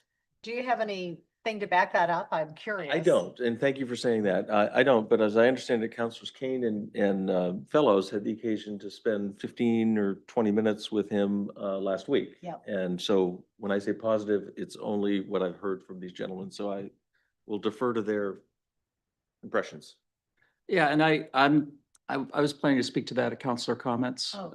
and I'll definitely keep that on the list, but it was an encouraging conversation Good. that we had, so, thanks. John? Any more questions? No. Just to follow up, so do we actually have a workshop scheduled? It says that it's planned, or is it not on the books yet, but still being worked through in terms of getting the legislature to come, and will Speaker Fecto be coming with them? I initially floated January 7th, only to learn that that's the first day of the legislative session. So not surprisingly, it's very difficult for them to make. I then proposed the 21st, which would be your next meeting. I've had better success. Senator Brenner's not able to make that, but all others so far can, either remotely or in person. So tentatively, we're looking at the legislative meeting on the 21st. I have not extended the invite to Speaker Facto, but I certainly can and will if you wish. I think it would be great if we can. Yeah. Okay. And I think if that means we have to push it out to have him here, I personally would be supportive of Yeah. having him. Okay. Because I've also heard that he may be working on fixes, and it would be good to Yeah. know what those are. And even Tom, if that's something you can dig into sooner to see if you can get Yeah. clarity, because again, I think that would be important for us to know coming in, like what they're thinking. And it's also not clear to me, are those fixes going to be in this next legislative session? Because my understanding, it's an emergency session, so there may not be anything in this session, but it could be in the next session. And so the whole process is still something I'm learning. Yeah. And so just really trying to understand what the timeline could look like. Yeah. And I will say that Speaker Fecto at the GPCOG event, this was last Wednesday evening, during his general remarks to everyone who was there in attendance, really exhorted the local elected officials who were there to really be active in inviting inviting / demanding their local state elected officials to come and meet with them in public forums and otherwise. So hopefully he will, in that spirit, will be willing to participate. I'll be certain to extend a formal invite. Anyone else? Scott? Yeah, just on the Scotto Hill Road. I think we gotta act quick on it. I mean, I think this is like an emergency thing. I think we should step this up quicker. I get it that you're gonna be cautious because, you go and you fix it up and all the people say, well, we wanted that to be closed, But I think the public has made it very clear with the road going to Cape Elizabeth, they didn't, public, and I don't know of anybody that said they wanted it closed. So I think it's very clear that they want the roads kept open. So I think we gotta move quick and get estimates and start to get estimates now. And it still may be too late because we only have the window of the winter to be able to do it. So it probably will get pushed into next winter anyway, but if we could do it quick now, I know with the company that we had to the wall down at the end of Black Point Road, it was amazing how quick they responded, how quick they got it done. And maybe we ought to be getting an estimate from them, and if they can act on it quick and get it done before spring. But I guess we're going to be bringing that up at the next meeting. But I think we should have a vote and make a decision.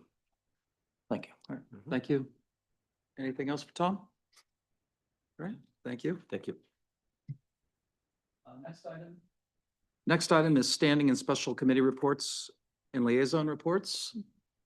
Start down at your end? No? No. Yeah, we're just getting warmed up. Yeah. So we have our communications committee meeting tomorrow at 5 o'clock. Just want to make sure people are clear it's at 5 o'clock because I know historically it was 4 o'clock, but it's 5 o'clock. So I'm gonna say one more time, 5 o'clock tomorrow. Looking at Larry and Michelle. I know. Good communication. And Jim, because I know Jim's gonna be there. So we wrapped up our Cakes with Counselors this week. Corey and I attended State Manufactured Homes where we had 20 residents attend. It was great attendance, great questions, very diverse in terms of feedback. Michelle and I attended North Scarborough Fire Station yesterday. Again, Tom, like as you predicted, traffic was a big concern. We didn't quite go into the Gorham Connector discussion or the next phase of that, but clearly they're still, as much as they didn't like that solution, they still need a solution. So that was clear yesterday. But all in all, it was a really positive event. So thank you, Larry, for kind of organizing and kicking this off. So I will share with the council because we have been, and you all already have access, the notes we've all been taking and adding. So I'd encourage you guys to read that. At Communications Committee, we're going to kind of digest it and maybe come up with some ideas and recommendations, not only things that maybe might be actions for committees or staff to follow up on, but how the Communications Committee wants to kind of bring this information back to the public and how we as a council maybe want to learn from what we did and see if it's something we want to do or how we want to do it differently going forward. And so we'll share whatever we discuss and see if that's something that the council has appetite doing these types of engagements with the public outside of this. And so looking forward to that.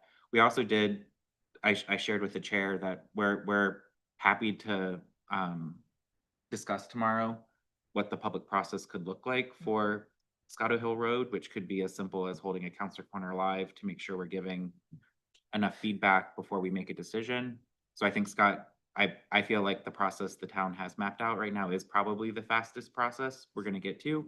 But what we want to do is figure out how we build more, not more process necessarily, but more opportunities for public engagement before we make our actual decision as a body. And so that's what we can help discuss for consideration.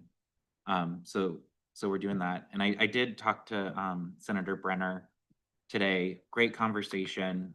She's very engaged and being participating. She did share that she couldn't make Wednesdays for when we typically meet because of her committee schedule, but you know, I think it was just nice to talk to a legislature who I think was listening and will definitely be a part of whatever process we outline, and will collaborate with the town. And so I'm looking forward to having our full delegation here, and even if she can't make it, but it was a good conversation that I felt optimistic about future partnership to try and put in right legislation. So just wanted to share that with you guys. Thanks. Bill, anything? Yeah, the Scarborough Housing Alliance met on December 10th. And interestingly, focus of the meeting was this very large December 2005 report that they had prepared entitled Affordable Housing Needs Analysis for Scarborough, Maine.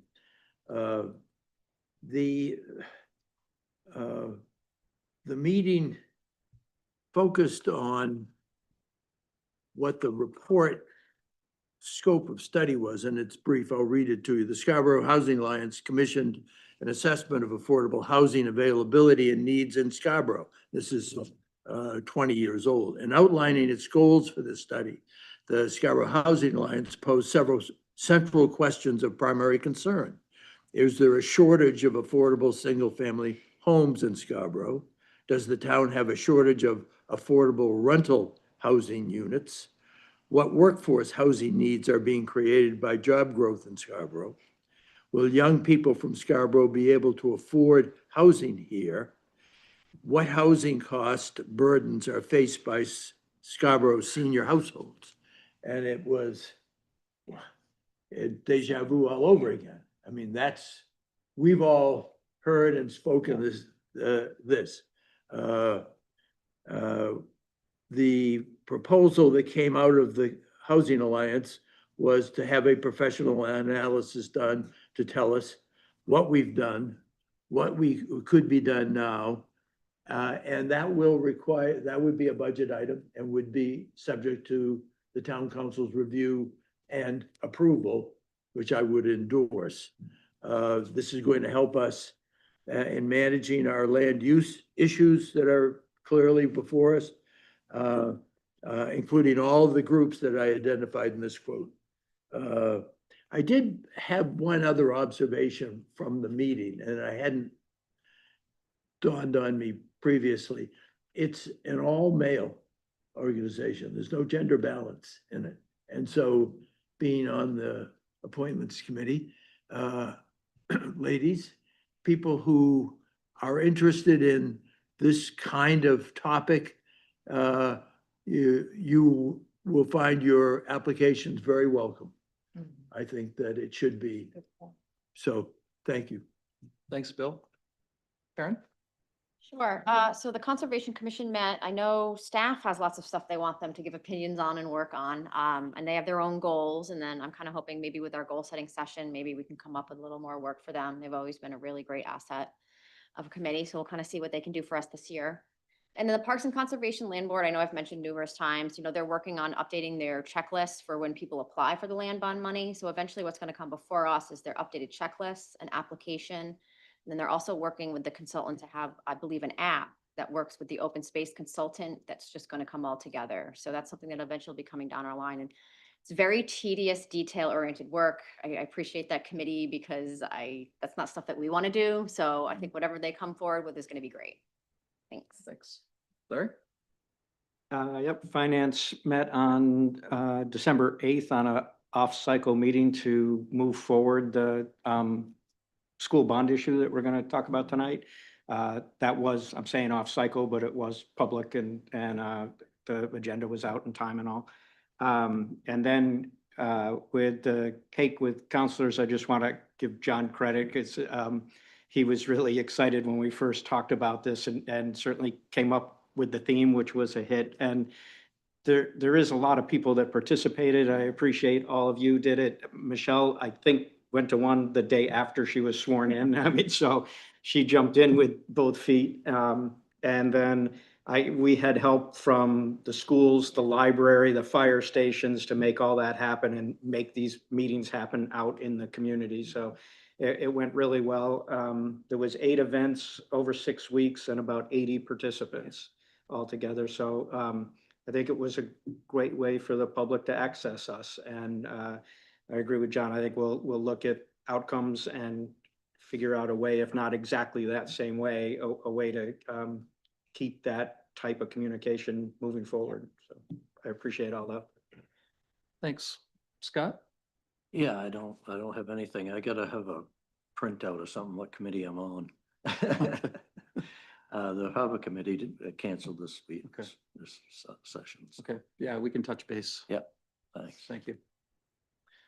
The Long Range Planning Committee met this past Friday. Welcome Michelle to the fold as one of the liaisons to that. The focus was on, there were a couple main agenda items. One was sort of reviewing progress on the comprehensive plan, which was adopted in 2021, and a continued discussion of sort of a, big picture step back revisiting of some of the dimensional and use related aspects of the zones in town. And there also was a recognition of a couple of members who are terming off of the committee, Rick Cheney and Alan Paul. Alan's been the chair for quite a while. He also previously chaired the planning board. Rick chaired the planning board as well. I want to point out that they both done a lot of things in the town, and they were justifiably recognized, and Autumn gave them nice plaques. Also, Rachel Hendrickson is terming off of the planning board, and she's been the planning board's liaison to Long Range. So losing some good people, but I know we're going to have a lot of good applicants, and I hope that those folks who are no longer on the committee or any other committee that they may be terming off of continues to participate either on other committees or just as, members of the public. So wanted to put that out there. And I'll just, I guess I'll have the final word on the Cakes with Counselors. It was a great initiative. I really am hoping that it'll have kind of a multiplier effect, that those 80 people who participated will lead to a lot more, and there'll be maybe some word of mouth about those sessions. And it really was an opportunity to have some real back and forth conversation, which we don't get to have in this meeting setting, obviously, where we're, generally folks are limited to their 3 minutes. So those were great. John mentioned the one that he and I did at Hillcrest the other night. Karen and I did one this past Monday night at the Blue Point School. And there were a couple that were at school, so they add those to the list of the hosts that we had. So those were great. And I think that's all I have for my report. I would So, just add, Tom might need to budget for cupcakes for next year. yes. Yeah. And napkins and waters. Seltzers. Hopefully, Seltzers. Yes, hopefully our seltzers bond and rating cookies, won't take a actually. hit. We're a bigger hit. All right, so moving on to action items. Order number 25-118, 7 PM public hearing and action on the new request for a food handler's license and a liquor license from BH Group LLC doing business as Bambino's located at 240 US Route 1. Tody? On behalf of the clerk's office, this is a new application or a new applicant and required to come before the council for approval, initial approval. The applications have been vetted and they recommend approval. Thank you. I'll open this up for public comment. I don't think the applicant is here. Any public comment? Seeing none, I would welcome a motion. So moved. Any discussion on this? John? I have a question. Do you guys know, is this applicant taking over the business and it's maintaining the current menu and things, or is it a brand new business taking over? Okay, that's a bummer. I really loved Barano's. Welcome to Bambino's, but Barano's was great, especially for gluten-free options. Yeah, and they've got huge investment in there's a huge investment in the brick oven, so Mhm. I have to believe it will be similar fare. Yeah. I can't say that for sure, but Mhm. I'm hopeful. Any other comments, questions? There's one online. We didn't see it there. We do have someone online. You willing to take that? Please go ahead. Hi, how are you guys? My name is Farouk. So I'm from BH Group, and I know you guys had some questions regarding that. I'd like to answer those. So we're taking over the menu, we're taking over the wood-fired oven. Everything's staying as is, just a name change. Menu will be as is. Great food still. Great. I feel like you just made my Christmas. Great. Well, thank you very much for joining and responding. I appreciate that. Thank you very much. You're welcome. Right. Any other questions or comments? I will call the vote. All in favor? That's unanimous. Best of luck.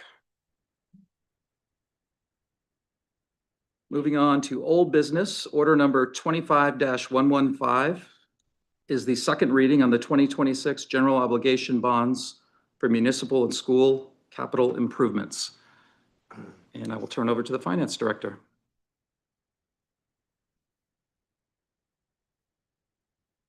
Follow Nina again, or maybe you. Thank you. We covered essentially all the ground at the first reading. This is our annual request for CIP bonding, and it includes a second series for the first round of funding for the school project for the soft cost architectural and engineering. Ask that you move this forward for approval. As it relates to the actual timing of the sale, since the last reading, we've had discussions with the bond counsel, and their attorney is getting out of the business. So the actual sale may be delayed a bit. We'll know more tomorrow after we have a conference call with the attorney and their staff. Yeah, I would just offer, our timing doing this right around the holidays is not ideal for supporting people that need to support this. Beyond that, as Norm mentioned, our longtime bond counsel through Bernstein Shore is retiring, and so we'll be needing to identify different bond counsel going forward. They're going to help us with this one. It will mean probably a 4 to 6 week delay from our original schedule, but this is still appropriate to have counsel give us this authorization, and we'll proceed from there. Thank you. That's all I've got. All right. Any public comment on this item? Seeing none in the room or online. Is there a motion? So moved. Any discussion? Scott? Yeah, I just need a clarification. Holbrook Farms is it's a new development off 114. And is that going to be connected? Is this how I understand it, to the school? I think you're on the next. Well, yeah, we're not on Oh, that. am I on the wrong? Yeah. That's why I can't connect this. Yeah. Okay. Okay, I was reading that one. Okay. But All right. please stand for your. Oh, the one above it. Okay. All right. I was wondering, We'll how get that there. is connected with the Yeah. school, and it's like, yeah. Okay. All right, thank you. All right. Yeah. No problem. Anyone else? Seeing none, I will call the vote. All in favor? That's unanimous. Thank you. Moving on to new business. Order number 25-119, act on the request pursuant to Title 23 MRSA, Section 3025, and the requirements of Section 4 of the Scarborough Street Acceptance Ordinance to approve the acceptance of public infrastructure on Holbrook Farms Road as noted and recommended by the town engineer. And there's our town engineer. Good evening. Yes, so town council is being petitioned by a development, Holbrook Farms subdivision, which is actually located off Gorham Road. If you're heading from Oak Hill out towards Gorham, it is just after Sawyer Road on the left. It is a dead end. It is a 16 lot subdivision that went through the planning board process. And so how that works is there are conditions associated with that approval through the planning board process that gets documented through their plans and their specifications. And then it gets handed over for our oversight through engineering to make sure it was built per the town specifications and standards. And so they had to supply to me all that documentation. And also during construction, we have on-site inspections for town staff as well as a third-party inspector when, say, they're paving. We have an inspector there the whole day verifying depth of pavement, things like that. So we make sure our standards are being met. This developer has been very methodical in kind of working through it and very detail oriented. So it's been actually a pleasure to get through this process with them. And so what you'll see in the memo is us kind of checking off and our review, as well as at the end, when we do our punch list, Public Works is included in that process as well. So make sure that we're handing it to them and they're also satisfied. And there is a map in there. It is a dead end. At the end of it, I don't have the number, but I can get that, is some conservation land that is actually part of this subdivision, and that abuts adjoining conserved land. So that is not proposed to have a road kind of continuing through there. So it will be documented, and we tally it at least once a month, looking at our display for conservation. So that'll go into that. We try not to do it with every few acres because you guys would be doing it constantly. So we try to bring those together. So you'll see it in the future. It'll come to council for the display for conservation lands as one of the many probably that are listed in the number of conserved land. Did that answer your questions though about what you want to see? I just want to make sure.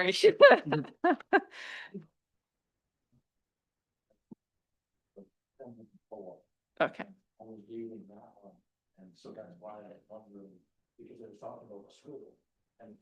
Oh, right. Yeah. All set? Yeah. Thank you, Angela. Is there any public comment on this item? All right, seeing none, do we have a motion? So moved. Second. Any discussion? Yeah, I just wanted to thank her for that explanation because I had a couple of questions just because I didn't understand the process, and she thoroughly and simply explained it all. So I'm much appreciative to that. Good. Thank you. Thank you.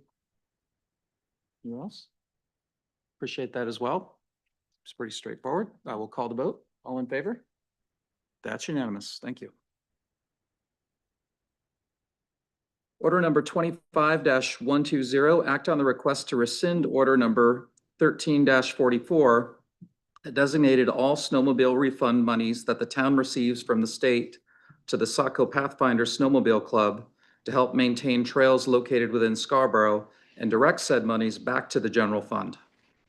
Tom? Yes, I've had the occasion to be with the town during the time that this directive was provided. Prior council back in 2013 directed that all snowmobile refund monies we get back from the state. This is a bit different than boat and car. In this case, we serve as an agent for the state. There's no excise paid, but you register your snowmobile. Those monies are sent to the state, and then I don't know exactly, but some fairly small percentage is sent back to us.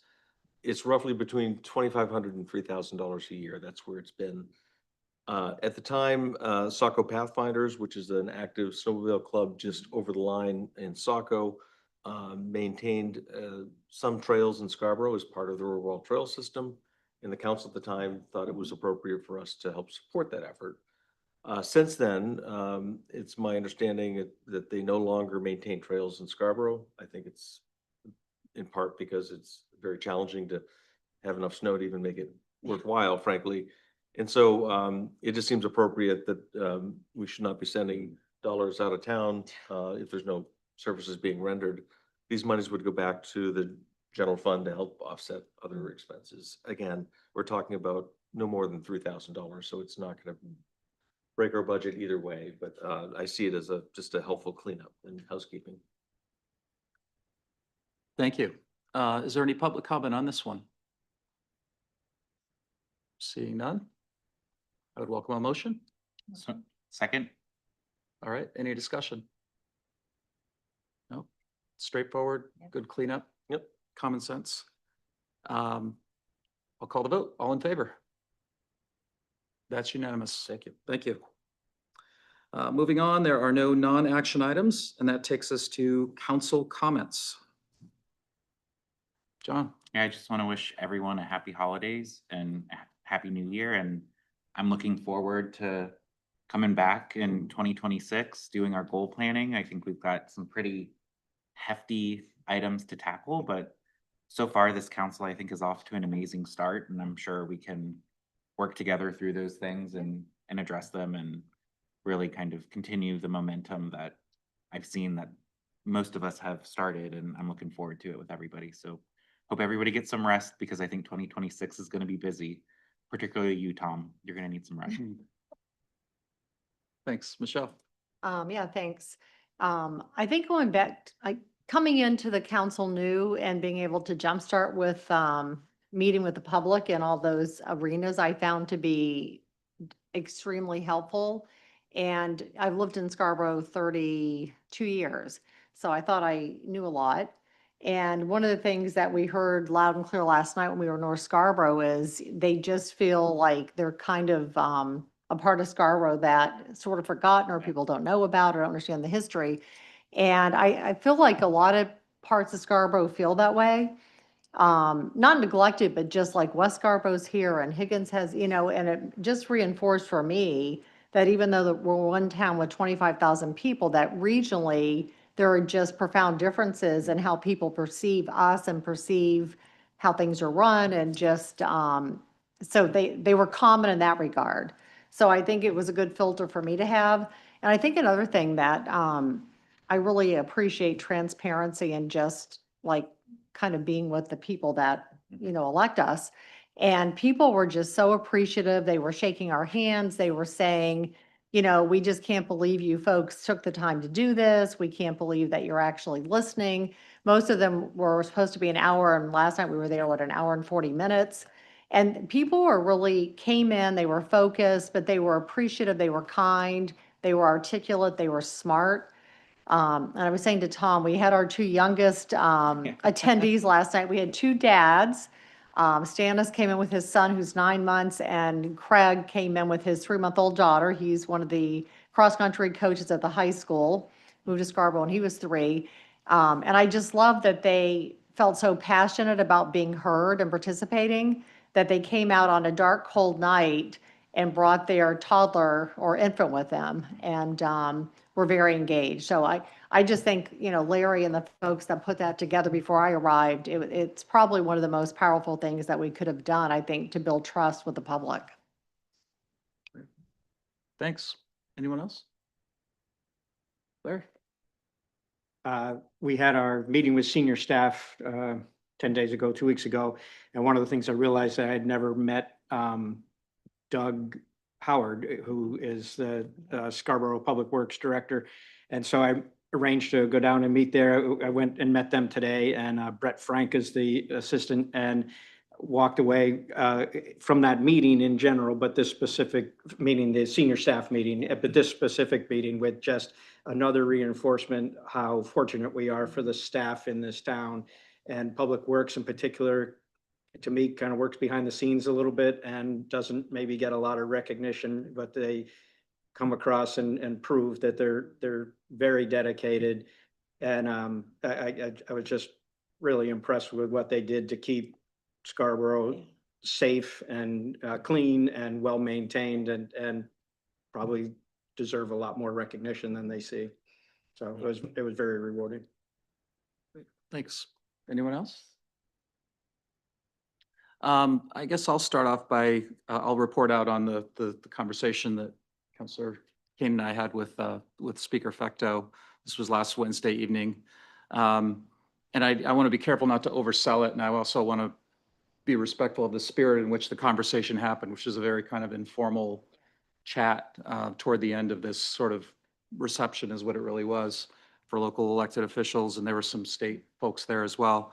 But he was very candid and really, repeated what he had been quoted on before, and saying that he really recognizes that Scarborough has done a lot on housing, on affordable housing, and has taken a very sophisticated approach to its comprehensive plan and planning in general, and that they're acknowledge that he's certainly heard not only from us but from others that there are some some flaws and some elements of 1829 that are problematic.